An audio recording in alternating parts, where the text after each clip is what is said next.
നമസ്കാരം. സ്വാഗതം mythic science chronicles എന്ന ചാനലിലേക്ക്. ഇവിടെ നാം പുരാണങ്ങളുടെയും ആചാരങ്ങളുടെയും പിന്നിലെ ശാസ്ത്രം അന്വേഷിക്കുന്നു.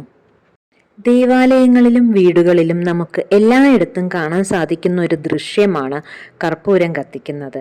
പക്ഷേ ഇതിനു പിന്നിൽ മതപരമായതിനു പുറമെ ശാസ്ത്രീയമായും ഒരു കാരണം ഉണ്ടെന്ന് നിങ്ങൾക്കറിയാമോ?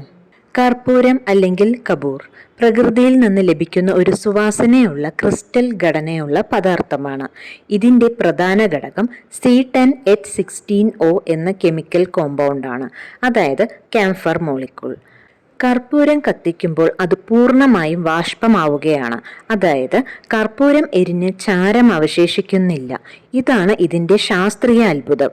ഇത് സബ്ലിമേഷൻ എന്ന പ്രക്രിയയാണ്. സോളിഡ് ഘടന നേരിട്ട് വാതകാവസ്ഥയിലേക്ക് മാറുന്നു. കർപ്പൂരത്തിന്റെ ഈ വാതകങ്ങൾ അന്തരീക്ഷത്തിലെ ബാക്ടീരിയ, വൈറസ് എന്നിവയെ നശിപ്പിക്കാൻ സ്വഭാവമുള്ളതാണ്. അതുകൊണ്ട് തന്നെ കർപ്പൂരം കത്തിക്കുന്നത് പരിസരം ശുദ്ധമാക്കുകയും വായുവിലെ ദോഷാണുക്കളെ കുറയ്ക്കുകയും ചെയ്യുന്നു. കർപ്പൂരം കത്തിക്കുമ്പോൾ ഉൽപ്പാദിപ്പിക്കുന്ന സുഗന്ധം നമുക്കുള്ള നാഡികളെയും ബ്രെയിനിനെയും ശാന്തമാക്കുന്നു. ഈ പാരാസിമ്പത്തറ്റിക് നാഡീ സംവിധാനം ആക്ടിവേറ്റ് ചെയ്യുന്നതിനാൽ മനസ്സിന് ശാന്തതയും ആന്തരിക സമാധാനവും ലഭിക്കും. ആത്മീയമായി നോക്കുമ്പോൾ കർപ്പൂരം കത്തിക്കുന്നത് ആത്മാവിൻ്റെ അഹങ്കാരവും ദോഷവൈകാര്യതയും ദഹിപ്പിക്കുന്ന പ്രതീകമാണ്.